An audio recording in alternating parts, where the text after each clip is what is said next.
an experience of my road trip. These are kids hanging around in the middle of the streets, staying in the middle of the road, stopping cars. They are not old kids, they're actually quite young. Then they ask for money or they try to grab something in the car, and sometimes they even hold ropes from one side to the other of the road.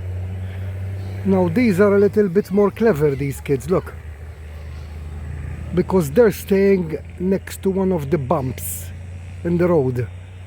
So then when the cars are coming, they have to, look, he saw me, they have to slow down anyway. But I saw kids that they throw the rope from one side to the other of the road to slow you down. But these are a little bit more clever because they stayed near the bump in the road, so the car slows down anyway. Now look, he saw me and he's taking his sister away, look. And she's looking, so he told her something. Look, looking. Ah, you see? Maybe when I see them, I drive even faster. Okay, again there is kids in the middle, look. Look.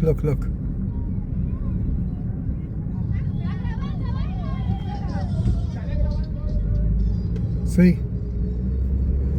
Yeah, you slow down, you have to slow down, you know, but you keep going. But they intimidate you and they do anything to make you stop. That's the third one now. Today alone. Well done, dear rental, dear Nissan, well done. In the next 2 to 3 kilometers, since I picked up the car from the airport, it's 3,000 kilometers. 3,000 kilometers since I picked up the car from the airport. I think there will be another 300 to 400 kilometers before I actually get to Bogota. But when I do, I will give the exact amount in kilometers and how much gasoline, because that's what they call it here, gasoline. How much gasoline I've put inside. Thank you, Nissan, for your 3,000 kilometers around Colombia. Colombia is a country that wherever you go, not just the south, in the middle, in the north, now I am going again towards the south, but completely the other side from where I came up from, and it's very, very hilly. There is so much hills and mountains, it's unbelievable.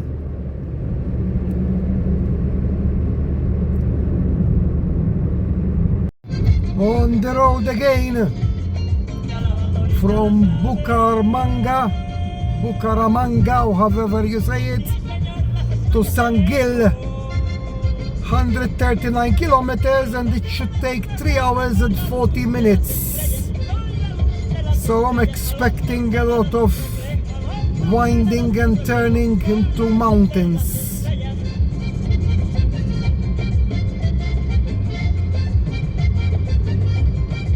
The road trip continues. It's almost coming to the end now.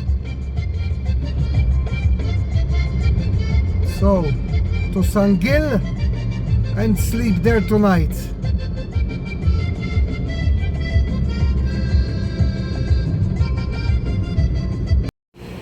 So, still driving to San Gil, and I stopped to make a little bit here because the scenery, especially the last, I don't know, maybe 30-40 minutes, it's changed completely. It's like in a desert mode here, you know. You can see there the cactus and It's very, very different from all the sceneries I've experienced all over Colombia. You know? And down there, it's like a desert mode, you know? Yes, there is a river going by, because there's rivers going by everywhere in Colombia.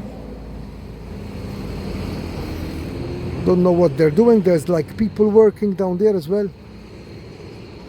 You know? The road, as you can see, that truck coming from there, it's all by the edge. It's all by the edge, you know?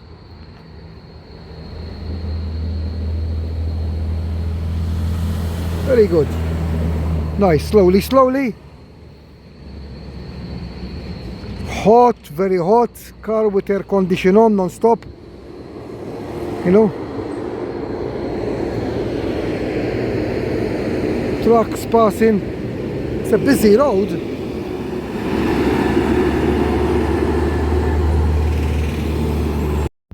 On this road trip, it's the third time of being stopped by the police.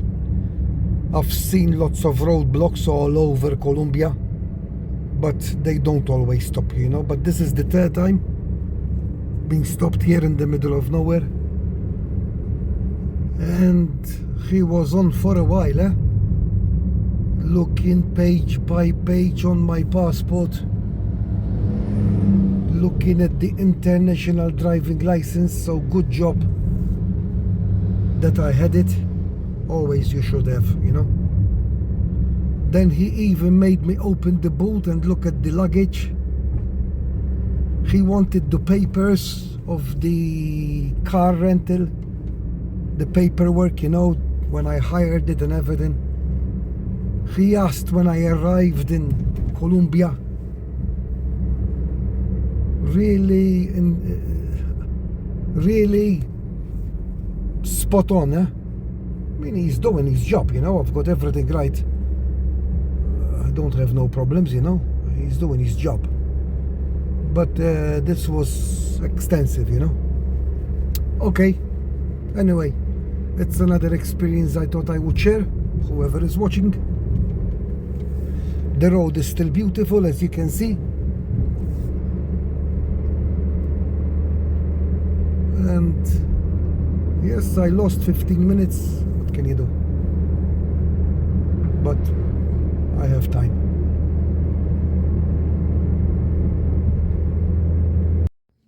Okay, on the way to San Gil, there's some kind of park here, which I don't think it's operating.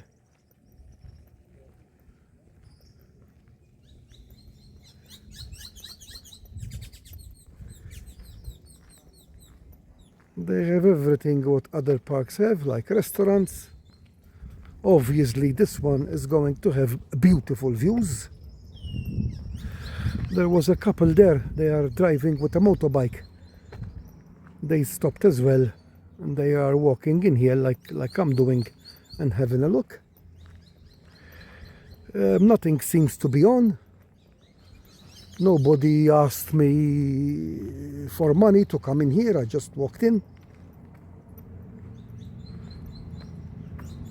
As you can see, the views are unbelievable. Not beautiful, unbelievable. You know? San Gil, I have no idea where it is, but I'm driving that way. So, God knows.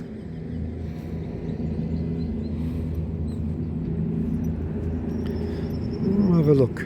This is Parco Nacional del Chicamocca. That's what it's called, because I saw a sign out there and there's another sign over there.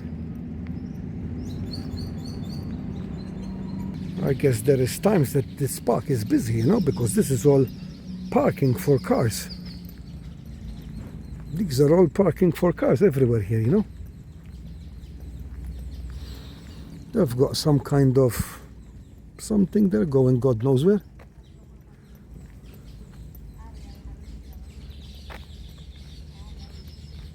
Okay, I'm looking from here now. That seems like a cable car. Look, it takes the people up and down to I don't know where. All the way down there, look, where there's that red building in the valley. That's the valley there down there, you know.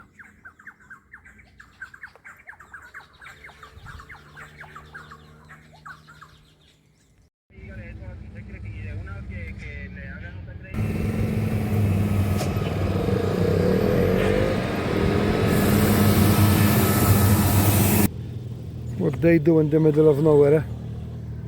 How much money they invest, and there's no people, it's all closed. That seems to be like a water park there.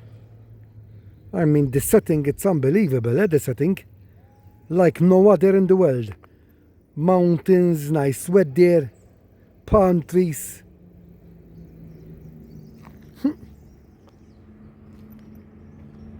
But no people, and everything's closed. Oh well. Still driving, still in Colombia, in the countryside. Just stopped a little bit to breathe the fresh air and to once again look at the beautiful scenery. This is the stretch between San Gil and Tunia.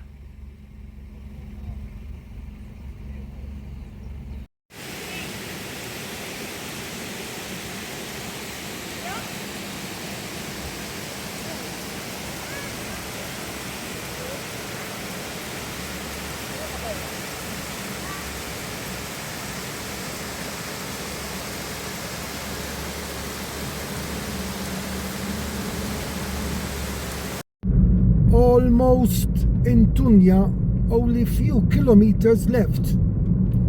The last hour I've been driving non-stop, going up and up and up. Tunia is the highest city in the whole of Colombia at almost 3,000 meters above sea level. So you can imagine how the ears are feeling, because I cannot even hear myself talking on this video. Tunia in Colombia. Okay, the road trip is almost over. The car performed well. I give you all the details as soon as I arrive at the car rental place. How many kilometers, how many petrol put in. This is the last stretch between Tunia and the car rental place in Bogota. I think it's gonna be close enough, 3,500 kilometers.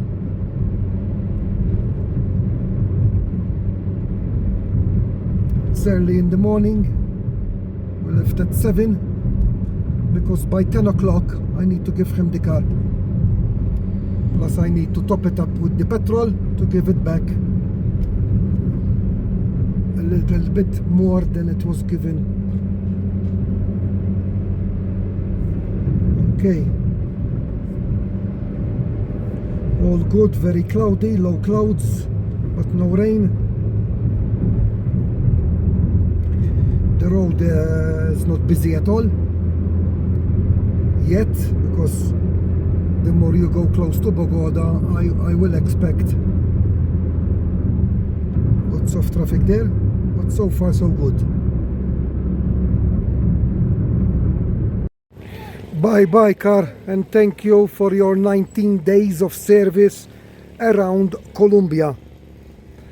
I done a total of 3,493 kilometers and gave you 1,035,000 peso worth of fuel. Bye bye.